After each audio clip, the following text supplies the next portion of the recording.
Bem-vindos ao Babel, esse podcast sobre diversidade linguística. A cada episódio, uma nova língua desse nosso vasto mundo. O meu nome é Cecília Farias. E o meu nome é Bruno Guide. E hoje a gente vai fazer um programa especial sobre as línguas indígenas brasileiras. A gente já explica o conceito desse programa de hoje.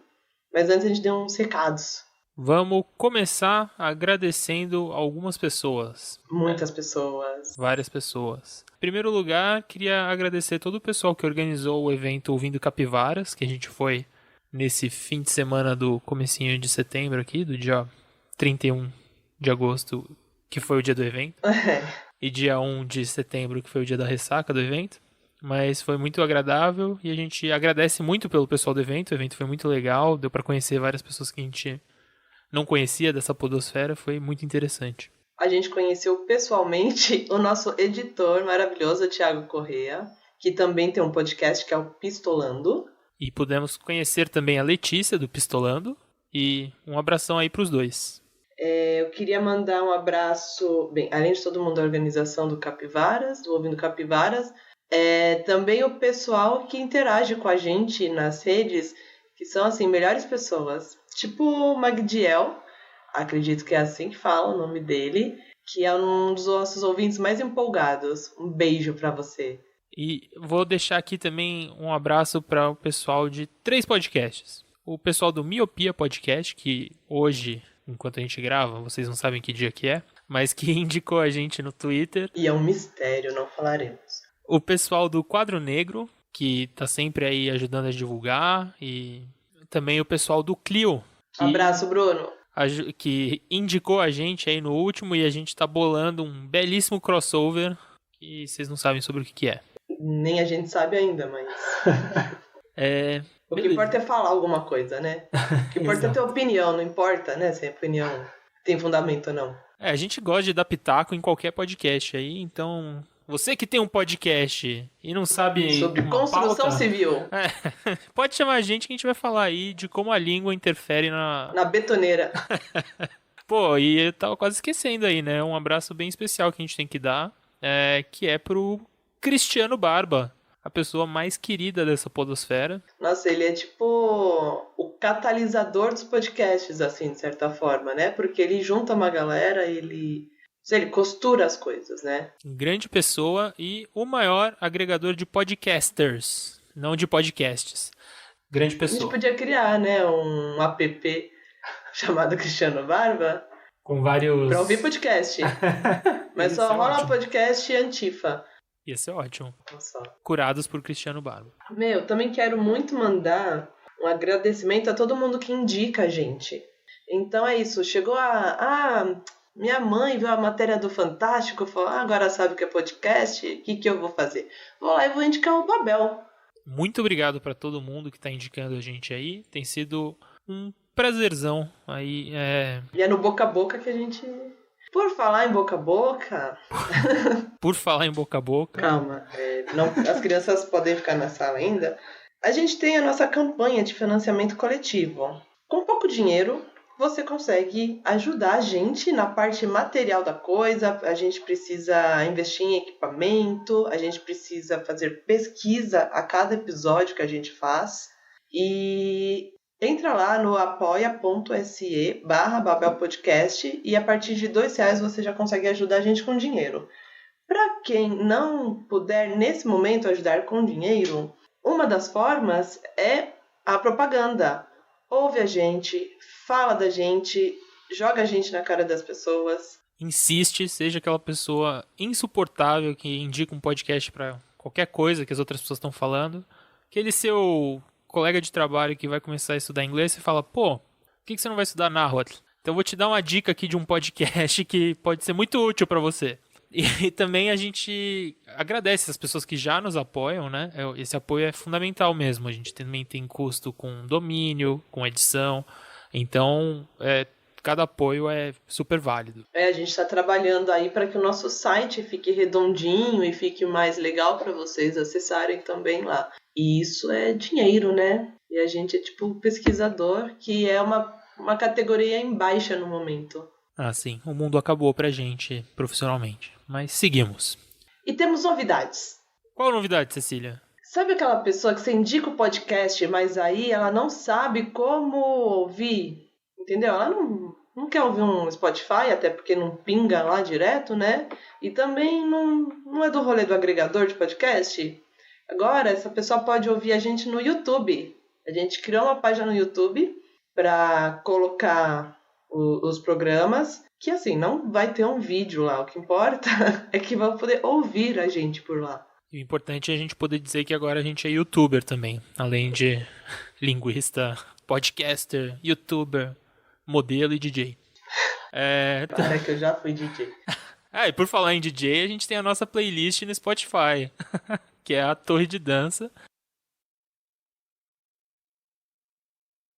Essa foi tão forçada que parece que a gente combinou. Foi excelente.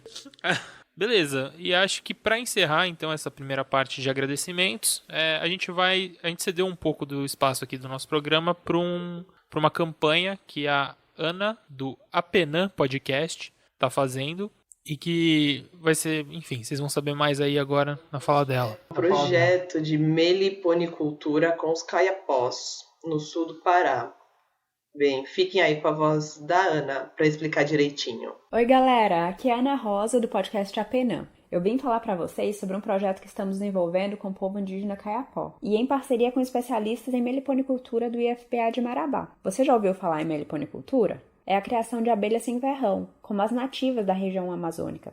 Para os Caiapó, as Meikangate. E eles querem desenvolver esse projeto para produzir o mel da forma mais sustentável possível. Essa é a melhor forma que temos de enfrentar o caos climático, o desrespeito às comunidades indígenas e, por consequência, as queimadas na Amazônia. Esse projeto é importantíssimo para a biodiversidade amazônica e importantíssimo também para a comunidade indígena, que trouxe esse interesse para a conversa e está muito entusiasmado em ver o projeto.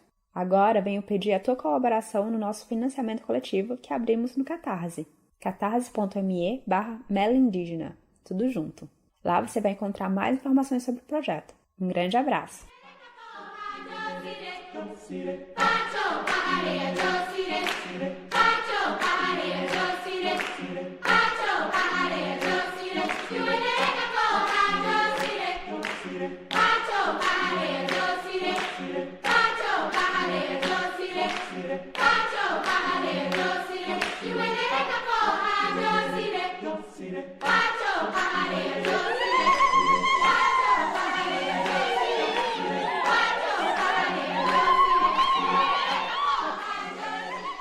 Primeiro, a gente vai fazer uma breve introdução sobre o tema do dia. Esse é o especial Línguas Indígenas Brasileiras. E chamamos esse episódio de especial porque ele foge daquela proposta inicial do Babel de apresentar uma língua por episódio. Escolhemos fazer esse especial para deixar bem clara toda a diversidade cultural e linguística dos povos originários desse território que hoje a gente chama de Brasil. Então, mais para frente, em outros momentos, a gente vai dedicar um episódio específico para cada língua e nos aprofundar nessas línguas. Não sei se todas, porque vocês vão ver que é língua para um caramba. Então, a gente não tem nem tempo de vida para dar conta disso. Vai ficar para as próximas gerações. Bem, 2019 foi escolhido como o Ano Internacional das Línguas Indígenas pela ONU. Então, pensando nisso, a gente vai trazer para vocês um conteúdo especial sobre essas línguas indígenas, só que as do Brasil. A ideia é traçar um quadro geral sobre essas cerca de 200 línguas e dialetos. Antes, vamos deixar claro um ponto. A gente está aqui falando de línguas indígenas brasileiras, mas o conceito de língua indígena, ou língua autóctone, é uma língua que é nativa para uma região e falada por povos indígenas, mas foi reduzida ao nível de língua minoritária. Mas isso quer dizer então que tem língua indígena fora dos países que foram colonizados? Bem, eu estou pensando, né, quais não foram, mas sim, o conceito tem a ver com a língua que seria de uma comunidade linguisticamente distinta que se fixou numa área há muitas gerações, né? Então, como língua autóctone. Então, esse ano das línguas indígenas inclui línguas de diversos continentes, como o Gujarati no oeste da Índia, o Dakota nos Estados Unidos, o Mpila na Austrália, o Sami, falado na Noruega, ou o Bambara, que é falado, por exemplo, em Burkina Faso. Curioso saber que tem línguas indígenas na Europa, né? Não é algo que a gente pensa. Sim, mas voltando ao tema desse episódio, né? Vamos lá, a gente vai fazer um quadro geral das línguas indígenas do Brasil, mas isso não significa fazer generalizações. E é preciso deixar bem claro que cada língua é um universo próprio e que a diversidade entre essas línguas é algo a ser compreendido e celebrado. E de quanta diversidade a gente está falando? Muita. Antes de qualquer coisa, a gente precisa ter uma coisa bem clara em mente, hein, gente? Não existe língua tupi-guarani. Para começar, tupi-guarani não é o nome de uma língua, é o nome de uma família linguística que conta com aproximadamente 40 línguas faladas no Brasil e em países vizinhos. Então, assim como não faz sentido nós, falantes de português, dizermos que falamos língua românica, não faz sentido dizer que alguém fala tupi-guarani. Para se ter uma ideia, as línguas da família tupi-guarani estão espalhadas por territórios que vão lá desde o limite norte da Amazônia, chegando à Guiana Francesa, se espalhando por todo o litoral brasileiro, vai até as bacias dos rios Paraguai e Paraná, vai, né, até o Rio Grande do Sul. Então vai desde o Rio Grande do Sul até o Pará. É muita coisa, né? Se espalhou basicamente por, sei lá, 80% do território da América do Sul, né? Assim, é muita coisa. Isso só uma família linguística, né? Como você vai dizer que alguém fala tupi-guarani? É igual falar, eu falo... Indo-europeu. Assim, pelo tamanho da dispersão. Não, é tronco-tupi. Tronco-tupi. Mas sei lá, eu falo línguas eslavas. Mano, você não fala línguas eslavas. Enfim. E, além disso, o tronco tupi, né, ao qual pertence a família tupi-guarani, a gente já vai ver mais pra frente, ele é formado por 10 famílias linguísticas que elas são tão diferentes entre si quanto são, por exemplo, as línguas germânicas, as línguas eslavas, das línguas românicas.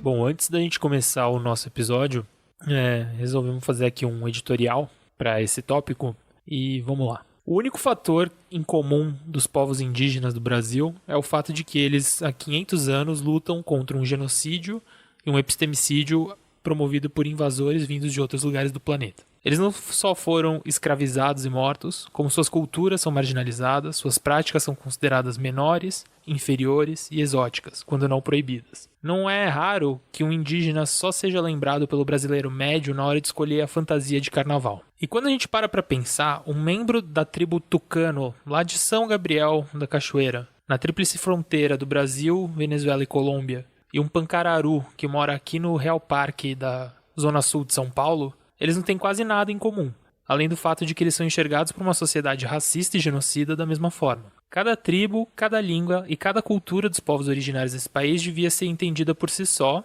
e a gente vai buscar fazer isso com episódios temáticos, como a gente disse.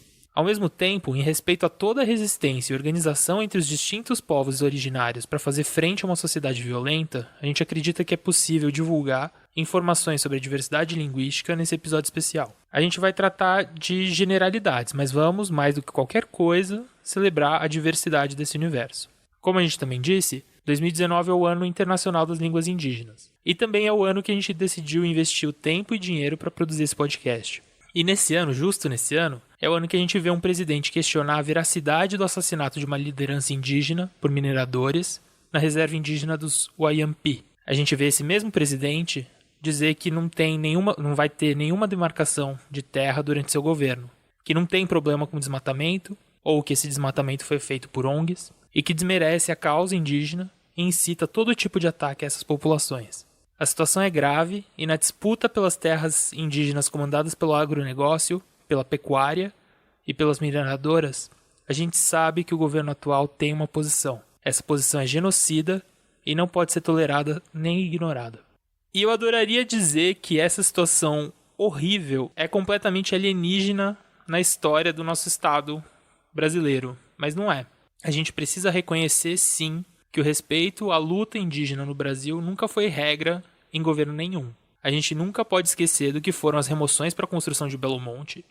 A gente não pode esquecer dos assassinatos durante a ditadura. A gente não pode esquecer dos médicos que trabalhavam para o serviço de proteção ao índio, que davam vacinas com varíola e não contra a varíola. que doavam comida envenenada, que davam roupas contaminadas com o mesmo vírus da varíola para exterminar tribos inteiras de uma vez e abrir espaço para a ocupação daquelas terras pela nossa pecuária. Isso daí não faz nem 60 anos e a maioria das pessoas nem sabe que isso era uma prática do Estado. A gente não pode esquecer, desde o século XVIII, uma política monolíngue do Marquês de Pombal que tornou o Brasil um país falante de português à força. A gente não pode esquecer que tentam apagar a imensa influência indígena que esse país tem e que esse apagamento não é decisão de uma ou duas pessoas mal intencionadas. É política de Estado e é política de Estado há muito tempo. A gente precisa reconhecer o tamanho da dívida histórica que todo brasileiro tem com os povos indígenas. A gente precisa reconhecer o direito à existência, à terra e a uma vida plena e digna para todo indígena desse país. A gente precisa reconhecer seu direito de ter sua língua reconhecida, de poder ser educado no seu idioma nativo, de poder celebrar sua própria cultura e de poder se integrar à nossa sociedade da maneira como quiser, se quiser.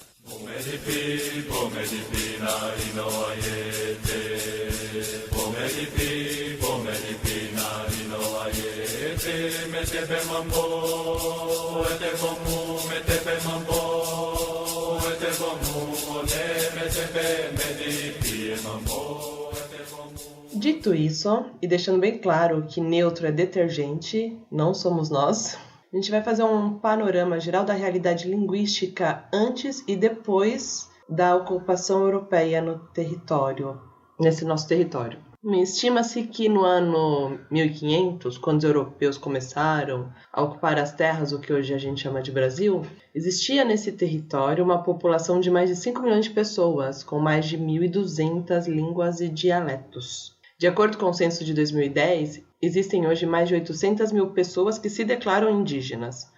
896.917 pessoas, para ser mais exato. Ainda de acordo com o censo de 2010, nós contamos hoje com 274 línguas e dialetos nativos. A maioria delas pertence a 5 grandes agrupamentos linguísticos, que seriam os troncos Tupi e o Macro-G, além das famílias Aruac, Caribe e Pano, além de inúmeras outras famílias menores e também línguas isoladas que não foram estipuladas filiações genéticas ainda. Nós também encontramos no território brasileiro 86 etnias que já não têm mais a sua língua nativa. Esses grupos estão principalmente na região Nordeste e também na região de Santarém, no Pará. Pensa que os locais em que primeiro houve a morte dessas línguas, bem, um extermínio da população também foi a costa, né, por onde os colonizadores chegavam. Então,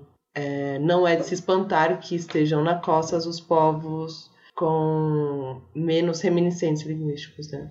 Bem, comparando com a realidade pré- e pós-colonização, dos cerca de 1.300 povos que viviam no Brasil no século XVI, hoje sobreviveram 303 etnias, ou seja, menos de 1/3 deles. Numa população que foi de mais de 5 milhões para menos de 900 mil. E mais de 1.200 línguas foram reduzidas a pouco mais de 200. E acho que uma coisa que é interessante a gente pensar, quando a gente olha desse número de 5 milhões para 900 mil, ele na verdade ele mascara um pouco uma coisa muito pior, né? Porque se você pensar, a população do Brasil no começo do século XVI era justamente esses 5 milhões de indígenas, né? Ou seja, 100% da população daqui era indígena. E hoje, com menos de 1 milhão de pessoas, a população indígena do Brasil caiu para 0,5% do total. Então você vê que há um decaimento, né? A tendência natural, sem o genocídio, sem o extermínio, teria sido aumentar a população, né? É uma chaga que está aí na história brasileira. Fazendo, então, um mapeamento dessas línguas aqui, os dois principais troncos são o Tupi e o Macro-G. E o Tupi, ele é dividido em algumas famílias, né, como eu disse. No caso, a família Ramarama, Puruborá, Juruna, Aueti, Maué, Tupari, Ariquém, Mondé, Munduruku e a família Tupi-Guarani. Eu tinha pensado em trazer para cá o nome de cada língua de cada família, das línguas de cada família, mas ia ficar uma sequência de nomes que parecia... Bem, para quem é de São Paulo ia parecer que você estava andando em Perdizes. que é um Caiubi pra cá, Apinagés pra lá. Apinagés. Mas até, Cecília, você toca aí num ponto bem interessante, que é um dos principais remanescências da influência indígena em São Paulo, né, pro paulistano médio, assim, é na toponímia, né? As toponímias de São Paulo... Talvez. As toponímias de São Paulo são muito, muito indígenas, né? Assim, não só... Claro, Perdizes tem essa coisa de cada rua ter o nome de uma etnia e tal, mas os nomes aqui em São Paulo, tipo Anhangabaú, Tucuruvi, Jabaquara, tudo isso é tupi. Uhum. Ou mesmo onde a gente estava esses dias, Curitiba. Isso aí. E só uma outra coisa, assim, desse tronco tupi que eu separei, é que ele, da família Tupi-Guarani, ela é tão grande que ela é dividida em 8 ramificações. E aí, para não trazer todos esses nomes aqui, não ficar uma lista gigante, que no áudio não faz muito sentido, eu contei as línguas, e são 39 línguas das que estão no material que eu estou usando de apoio, que é um material produzido em 2006, organizado pela professora Luciana Sturto. Juntando todas as línguas dessas famílias que estão aqui, são 58 línguas. Beleza, partindo então para o outro tronco linguístico que tem, que é o chamado Macro-G, ele tem uma característica interessante que, enfim, interessante não, na verdade é um pouco macabra, que é um tronco de línguas mais interiorizado que o tronco tupi, ou seja, ele está mais para o interior do continente, e claro que isso, historicamente, havia presença de indígenas falantes de língua G, da família G e do tronco Macro-G, na costa do Rio de Janeiro e em outras costas. Mas como essas populações tiveram um contato muito mais intenso com os invasores, acabou que sobra muito mais quem não estava na costa, né? Por isso, hoje, o tronco Macro-G, ele basicamente é composto por uma família, que é a família G, que tem diversas línguas, e algumas outras línguas isoladas. Você não tem mais de uma família dentro desse tronco. Por que isso aconteceu? Por causa do extermínio dessas populações e do extermínio da língua dessas populações, né? Às vezes não é necessariamente a morte de todas as pessoas que mata a língua, mas a aculturação, enfim, imposição do português acaba ajudando a exterminar essa variedade linguística. Uma outra informação é de que, assim, ali na região da floresta amazônica existem cerca de 140 povos que habitam ali. Bem, não vou trazer os povos aqui, né? Mas, além disso, supõe-se que há cerca de 100 povos que estão isolados, ou que também podem ser chamados de povos em fuga. São povos que, justo como meio de autodefesa, eles se escondem tanto dos não indígenas como até mesmo de outras populações indígenas. Foi o meio que eles encontraram de sobreviver, nunca entrar em contato com grupos externos. Então, essas informações que a gente tem, elas certamente não estão também tão exatas, tendo em vista que a gente não tem acesso a todos os povos indígenas que existem nesse território.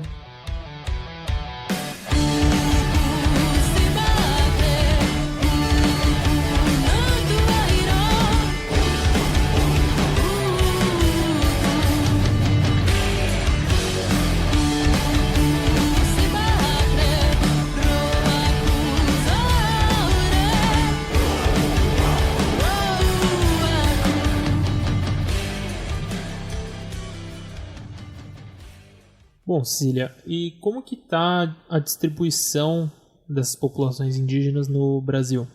É legal pensar nisso porque é muito frequente que a primeira coisa que a gente pense quando fala da distribuição indígena no Brasil é de povos que vivem principalmente na região norte do país, com alguns grupos no nordeste e talvez no centro-oeste, e uma falsa visão de um sudeste e de um sul mais brancos.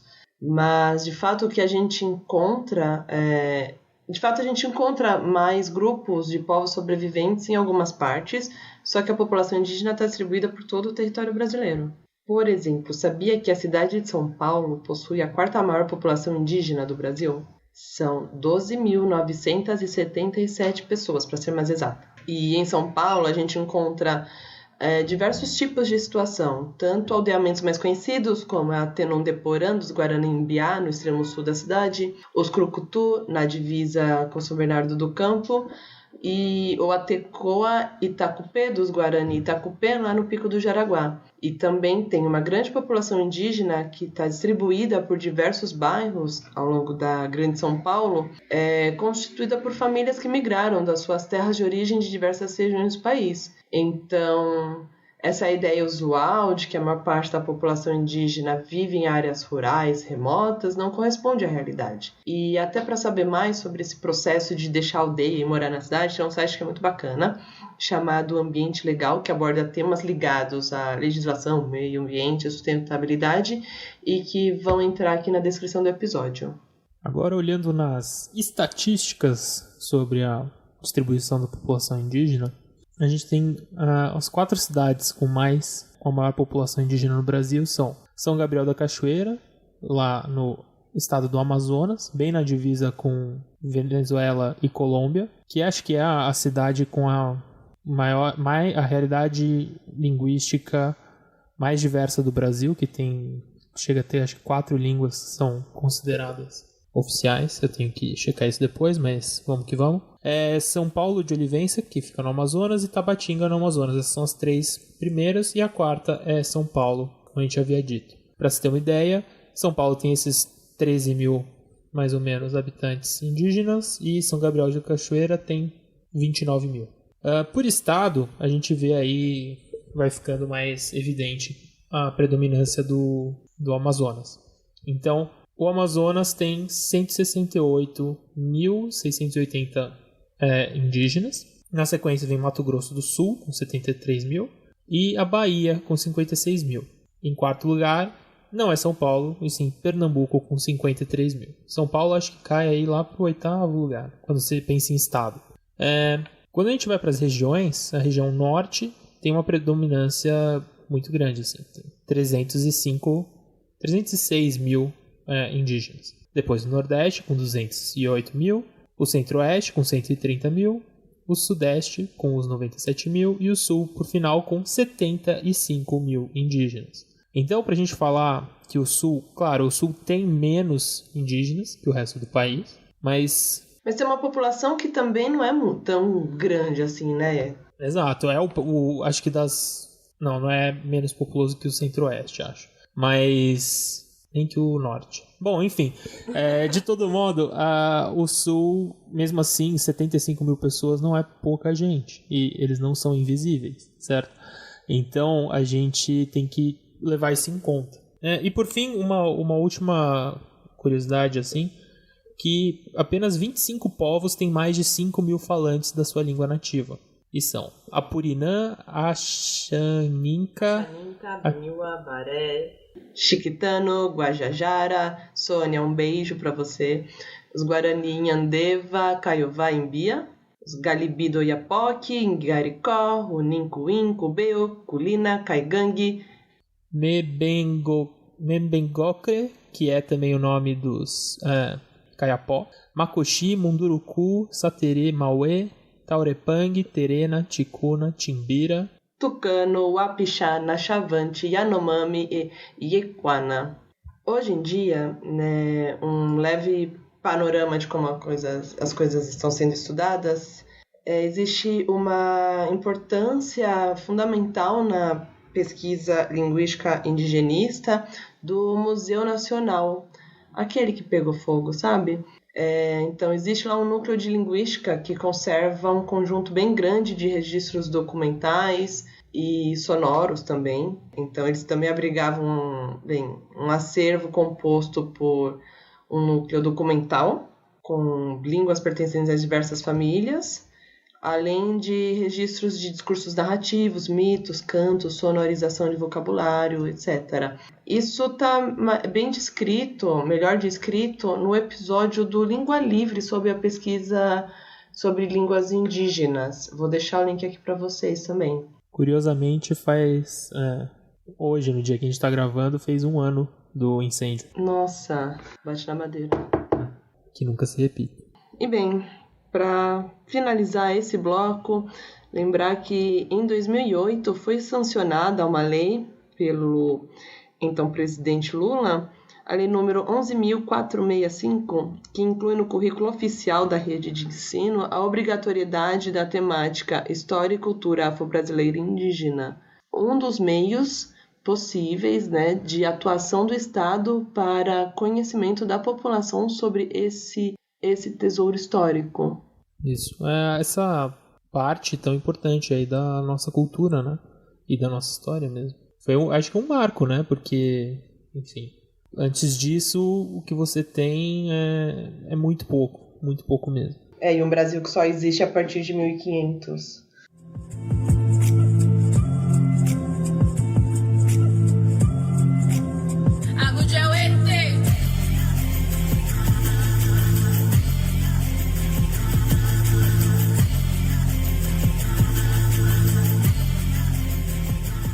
Agora a gente vai ouvir um trecho falado em uma das línguas citadas aqui hoje, que é o tupi. É o poema No Meio do Caminho, do Carlos Drummond de Andrade, de um projeto do Instituto Moreira Salles, que coloca pessoas recitando esse poema em diversas línguas. Uma delas é o tupi. Vamos ouvir. Tapembukte. Tapembukterema uin krapetei ita. Uin krapetei ita. Tapembuktere. Uin krapetei ita. Tapembukterema uin krapetei ita. Hawa kwere jewuma che maendu a riaena. Aji chau pirachu I aikoua gwere. Ha che maendu a riaena ma uin ma petein tape buktere. Tapembukterema uin krapetei ita. É chegado o nosso momento linguista hardcore, né? Que quando a gente vê características linguísticas específicas, então, como não é uma língua, a gente vai falar de alguns aspectos gerais e também de especificidades de uma língua ou outra. A gente não vai dar conta de falar de todas aqui, né? E até um jeito da gente mostrar justamente como essas línguas indígenas brasileiras são diferentes e meio que para exaltar justamente essa riqueza que a gente tem aqui dentro. Primeira coisa que, bem, enquanto a gente está aqui falando, não faz tanta diferença, mas também faz. Que tem um padrão para falar de línguas indígenas, de povos indígenas, criado pela Associação de Antropologia, que a ideia é que eles, bem, você sempre escreve eles começando com maiúscula, mas que eles não têm plural, flexão. Então você fala os Guarani, você fala os Chucaramãe, Carramãe, aliás. Então, quando a gente fala os Guarani, os Kayapó, essas coisas, não é só porque a gente é de São Paulo e não faz plural. Isso existe, não foi a gente que inventou. Primeiro, vou falar de algumas características que são comuns em línguas do tronco tupi, ou em várias delas, pelo menos. Tem um quadro fonológico com, por exemplo, as vogais, eles têm uma vogal diferente do que a gente tem, que é uma espécie de I falado com a língua mais alta e no centro da boca. Então, é tipo I. Nossa. Vai ter um episódio futuro que a gente vai ter uma pequena discussão a respeito desse som. E vocês... Na verdade, é o próximo episódio depois desse. Verdade. Ai, que emoção. E também, uma coisa assim, muitas grafias de nome que a gente vê com W... Esse W, ele geralmente, a pronúncia dele é algo que fica entre um B e um V e um U. Então, uma coisa que é feita ali pela ponta da boca, sabe? Com os lábios e tal, uma parte do dente. E isso aqui não são sons muito bem marcados. Então, Curitiba, por exemplo, não é ou Uerá, a gente vai ouvir mais pra frente um MC que chama Uerá e aí escreve com W, mas esse som bem incerto assim, né? Bem pouco marcado. Uma coisa bem louca que tem em algumas línguas do tronco tupi é o que a gente chama de um padrão ergativo absolutivo. As línguas. O que é isso, Cecília? O português, por exemplo, e outras línguas que são muito conhecidas, como a grande maioria das línguas indo-europeias, tem um padrão de marcação de caso nominativo acusativo. Então, eu vou tentar falar de uma forma mais simplificada, para a gente não entrar nos termos das profundezas da linguística. Isso tem a ver com qual argumento o verbo vai concordar. Na língua portuguesa, né, como na maioria das línguas de origem europeia, o substantivo que tem a função de sujeito que vai definir como vai ser o verbo. Ou seja, se ele vai estar em primeira, segunda ou terceira pessoa, se é plural ou singular, e etc. Nas línguas de padrão ergativo absolutivo, é o objeto do verbo, ou seja, é o elemento que recebe a ação que faz isso. Então, grosso modo, se nós dizíamos em português, ele viu as crianças, né? Então, ele viu. Em caritiana, por exemplo, seria algo como ele viram as crianças, né? O objeto que recebe a ação que marca a morfologia do verbo. Tá, mas tem verbo que não tem objeto que é recebendo a ação, tipo eu dormi. Aí, nesses casos, que são de verbos intransitivos, está liberada a concordância com o sujeito. Então, trouxe aqui uns exemplos do caritiana. O caritiana faz isso colocando um prefixo no verbo. Então, tem uma frase que é eu vou te machucar, que é i, a, ta, o, ki, ya, que seria esse in, que seria eu.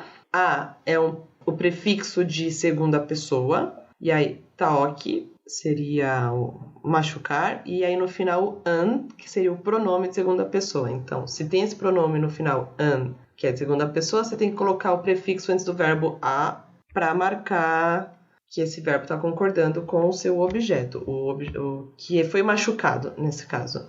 E aí, se fosse, por exemplo, um verbo intransitivo, como escutei, que o verbo é opisso, então eu escutei, o pronome de primeira pessoa é i, na verdade, e aí você coloca um i antes do taopisso, que é o verbo, e aí concorda o sujeito com o verbo. Então ficaria itaopissot.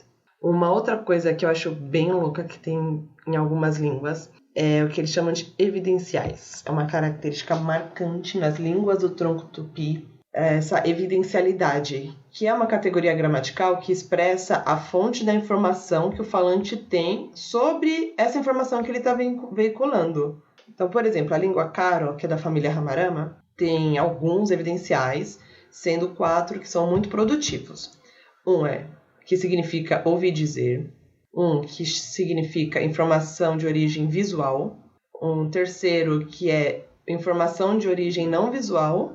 E 4 é uma informação com uma evidência perdida. Então, você fala toda a oração, no final você põe um classificador gramatical que mostra de onde veio essa informação que você está falando. E alguns outros evidenciais não se referem exatamente à fonte da informação, mas sim à confiança que o falante tem na informação veiculada. Não é bem louco marcar gramaticalmente isso? Tipo, é uma língua que não tem fake news.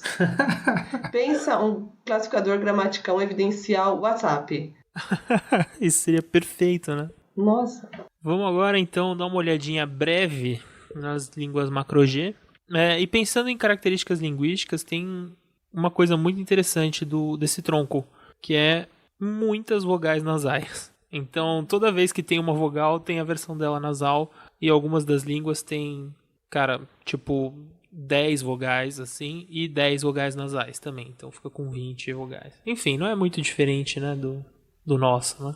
A gente só não tem um quadro oficial com tudo isso, mas na prática, o que a gente realiza...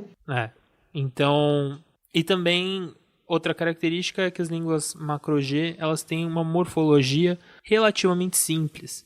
Ou seja, você não tem 1 milhão de flexões e declinações, então você não precisa ficar sabendo todas as formas do pretérito imperfeito, pretérito mais que perfeito. Então eles são muito mais parecidas com o inglês, por exemplo, que você tem só, 3, 4 flexões num verbo. Então eu vou escolher 3 idiomas, eu vou falar de 3 características deles, né, uma de cada, que eu achei interessante. Até porque eu não vou me alongar muito, porque a ideia é pra gente fazer episódios específicos sobre todos esses idiomas. Então vamos começar com o Chavante. O Chavante é uma língua falada por pessoas que vivem na região centro-oeste do Brasil, entre o Mato Grosso e o Goiás. São cerca de 15 mil pessoas que se dividem em 65 aldeias. E tem muita alofonia no Chavante. O que significa alofonia? A alofonia é um fenômeno linguístico bem comum, que ocorre quando um som dentro de um sistema linguístico da língua pode ser realizado de várias formas na prática. Esse som dentro do sistema linguístico é o que a gente chama de fonema. E, a alofonia ocorre se um fonema pode ser executado como 2 fones. Então, a gente tem um exemplo disso em português. O som de t e ch, no português daqui de São Paulo, por exemplo, e de alguns outros lugares, a gente pode considerar esses 2 alofones de um som t. Pensando na grafia, você escreve T igual nos dois, só que antes, quando tem um I na frente, ele vira ch. Isso. Então, por que a gente sabe que eles são alofones e não simplesmente 2 fonemas diferentes, né? Porque, por exemplo, quando eu falo patinho ou patinho, vocês entendem que é a mesma palavra, só que a pronúncia desse T tá diferente. Só que se eu pôr outro som qualquer lá, eu altero o significado, como seria o caso, por exemplo, de passinho, que eu troquei o ch por um s. E se não altera o significado e os 2 sons diferentes ocorrem em um negócio que chama distribuição complementar, que a gente não vai entrar aqui agora, porque... Vocês não merecem tanta linguística de uma vez só. A gente vai ser piedoso. A gente tem a alofonia. Mas tudo bem. A língua chavante, quase todas as consoantes têm alofonias. Então o b, por exemplo, pode ser pronunciado como b, ou como mb, ou como m. É bem louco. Nossa, você já pensou que Hanson pode ter uma música daqui bem brasileira com mba? É chavante, praticamente. Eu vou só passar por cima dessa piada. Não é pra tirar na edição. Depois indo pro segundo idioma aqui, que é o Caigang, que também pode ser chamado de Guainá, era chamado antigamente. Xocleng, Camé, Bugres, Coroados ou Botocudos. Enfim, até uma questão interessante é que esse povo tem tantos nomes, porque alguns desses nomes são dados por eles mesmos, como é o caso de Caigang e algumas variações, e outros são fruto de nomeação por exemplo, europeus ou por outros grupos. Essa nação Caigang possui algo como 30 mil pessoas, das quais 65% falam esse idioma. Estão espalhadas aí por São Paulo, Paraná, Santa Catarina e Rio Grande do Sul. E é possível dividir em 5 grandes dialetos nessa língua. Mas aí a característica que eu acho interessante aqui, que enfim, parece uma coisa que tem também no tupi, que é o uso de posposições. Também tem no japonês, né? Que você pode falar, por exemplo, goi, que é água. E se você quer falar alguma coisa como na água, você vê que no português a gente põe esse em mais a na frente, então a gente tem uma preposição. Mas no Caigang você falaria goiki. A preposição vai depois, por isso ela é uma pós-posição. Por fim, terceira língua de que eu quero falar um pouco aqui é o Kayapó. O Kayapó ele é falado por aproximadamente 9 mil pessoas, espalhadas pelo leste do estado do Amazonas, Mato Grosso e Pará. Esse idioma também é chamado de Mebengocre. Vocês me desculpem que o meu Kayapó está meio enferrujado. Mas esse nome, Kayapó, ele é de origem tupi e significa algo como macaco. E esse não é o nome que os Kayapó se deram, mas sim o nome que foi dado a eles por outros grupos. Afinal, nem é do mesmo tronco linguístico. E os Kayapó, o nome que eles se dão é Mebengroque, que significa gente do espaço entre as águas.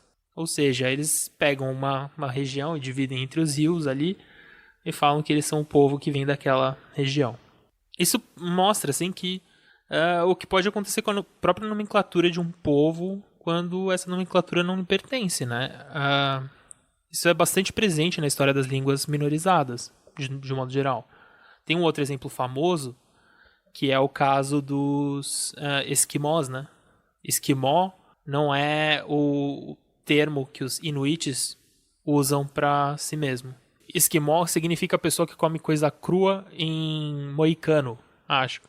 Porque era uma forma até preconceituosa que outras populações indígenas viam eles. Enfim, isso daí, a não representatividade e ser visto por pessoas de fora é algo bastante constante nos últimos 400 anos. E isso também traz um outro problema que é muito comum do estudo das línguas indígenas, que é a falta de consistência na nomenclatura, né? Então, em determinado momento, você tem lá, os índios botocudos fazem tal coisa. Os índios Mebengocre fazem tal coisa. E aí você tem que ir traçando na literatura, ao longo do tempo, quem é o quê, né? Mas indo para a linguística, a coisa interessante é que o Kayapó tem um processo que é chamado de reduplicação, que eu acho bem interessante. Então você pode falar, por exemplo, tutik, que é bater, e se você falar tutik-tik, que você repete o tik, quer dizer que você bate repetidamente. Então quando você reduplica a raiz do verbo, você adiciona o sentido de acontecer constantemente. Você também tem ki, que é coçar ou cortar, e ki, que é fazer muitos cortes ou muita coceira. E isso é só algumas coisinhas para a gente ter algum contato com características linguísticas dessas línguas aqui.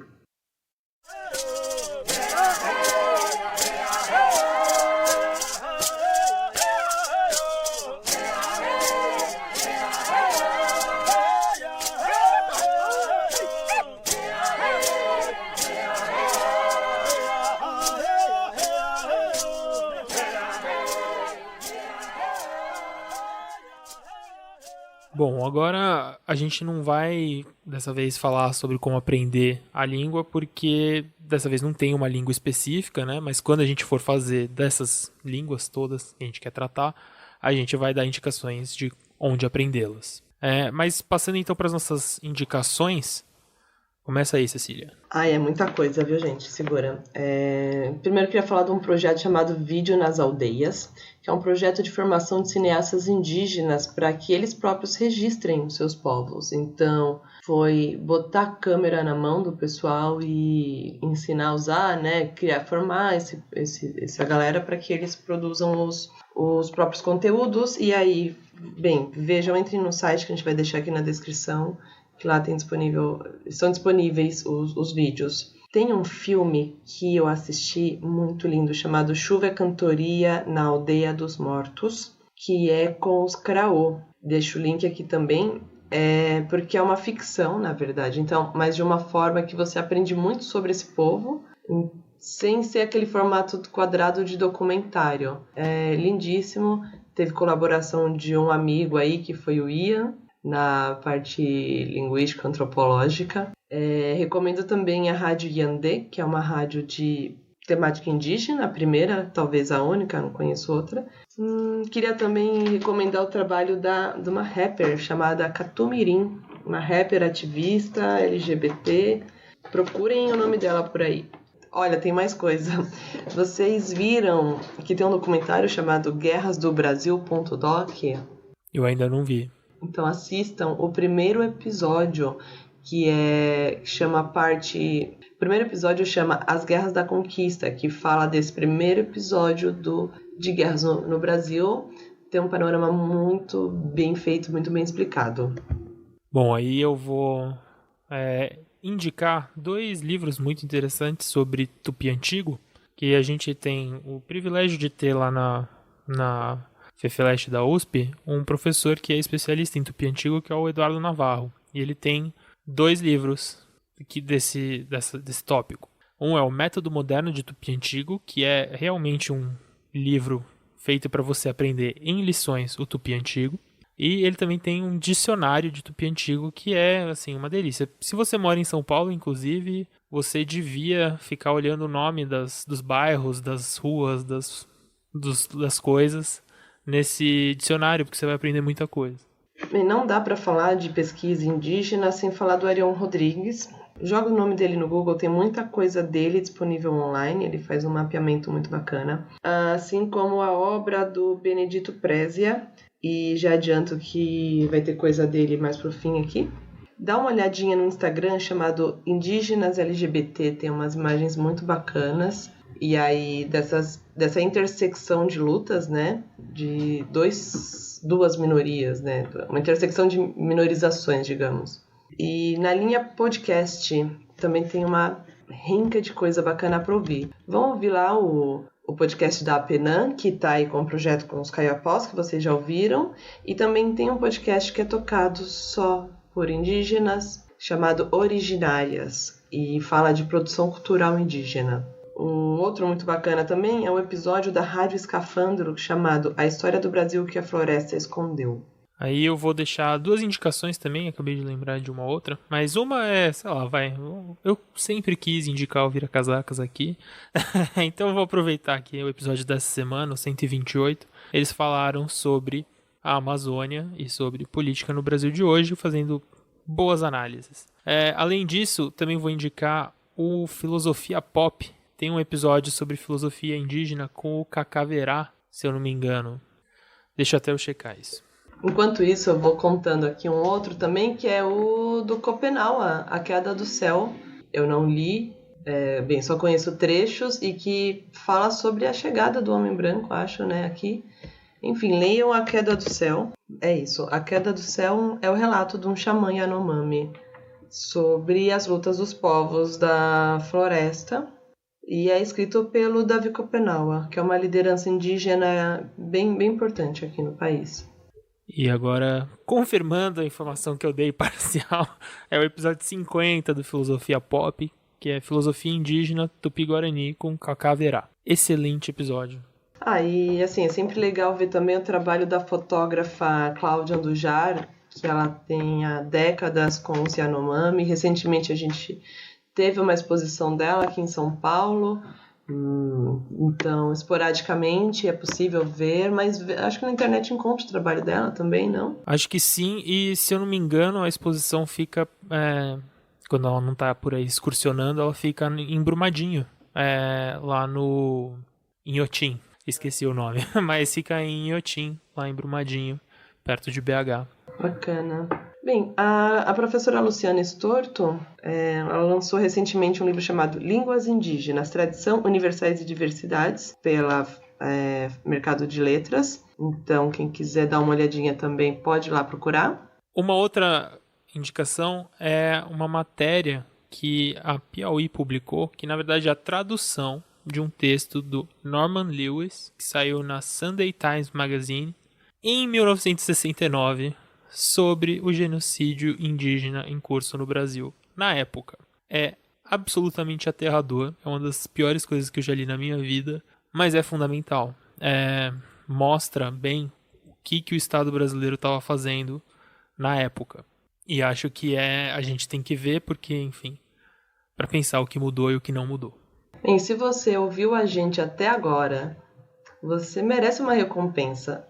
Bem, um dos livros que a gente usou aqui na pesquisa para esse episódio foi um chamado Povos Indígenas, Terra, Culturas e Lutas, do Benedito Prézia, com a Beatriz Maestre e a Luciana Galante, e foi lançado pelo selo Outras Expressões, que é o selo da editora Expressão Popular. A Expressão Popular que doou esse livro para o sorteio, e é uma editora com um projeto muito bacana. Ela é formada por movimentos sociais, foi formada há 20 anos, aliás, em outubro agora eles vão ter uma festa de comemoração de 20 anos de existência, então fiquem atentos nas redes da editora aí. E eles têm um projeto de formação militante. A ideia é produzir livros que acrescentem a formação, né, da militância, a conscientização da população, e como esse é o foco e não o lucro, eles fazem de uma forma que o livro saia sempre o mais barato possível, que ele tenha facilidades de chegar às pessoas. Então, a gente fala mais para frente melhor da editora, porque eu acho que ela tem que ser muito conhecida. E é isso, assim que a gente lançar esse episódio, a gente já lança junto as regras para participar do sorteio desse livro, de Povos Indígenas, Terra, Culturas e Lutas. E para finalizamos com uma musiquinha, como sempre. A que a gente escolheu aqui é do Weirá MC com Os Guarani, chamada Pemomba Emme. Bem, ele é da terra indígena Guarani Tecuapiaó, no Picruz do Jaraguá. E fiquem aí com essa música. Tchau, pessoal, e muito obrigado aí por nos escutar nesse nosso primeiro especial. Tchau, tchau, pessoal. Até daqui 2 semanas.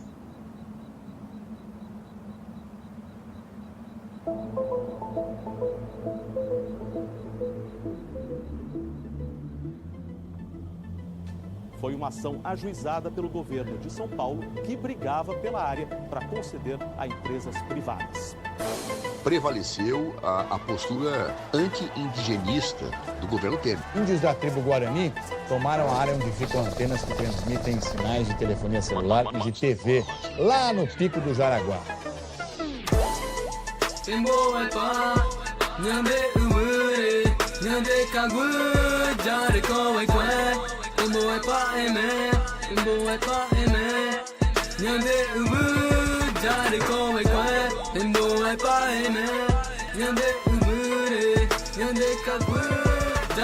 Chamoi opuan taroa opi baraka mini I nyande papu jare kochon daru kweru nyapuan jero juja choka borai nyamonye do ambavera nyaron bare te kunya gare kweru opuan takwa pu omonye do ponete haiguiche vete pame I Chamoi opuan taroa opi baraka mini I nyande papu jare kochon daru kweru nyapuan jero juja choka borai nyamonye do ambavera nyaron bare te kunya gare kweru opuan takwa pu omonye do ponete haiguiche vete pame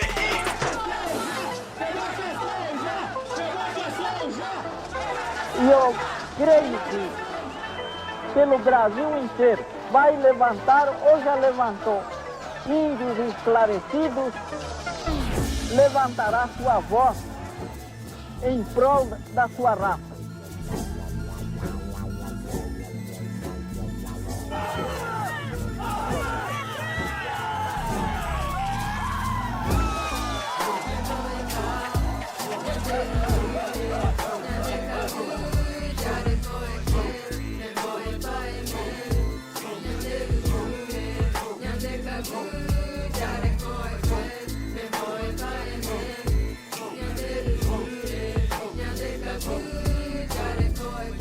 Através dessa batida falo da minha vida, falo da vida dos jovens da perifa.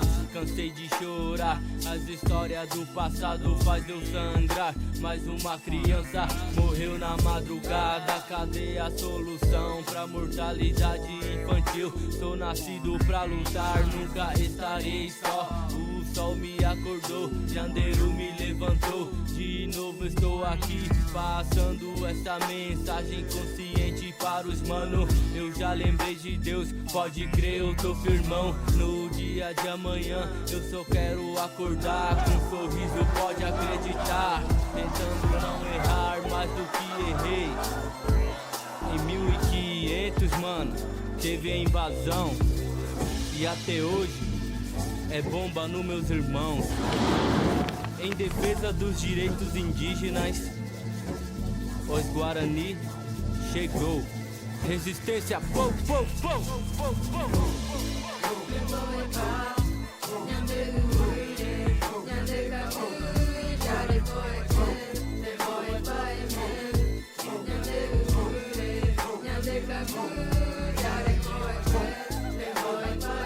Esse ministro que vai tirar a gente da nossa terra.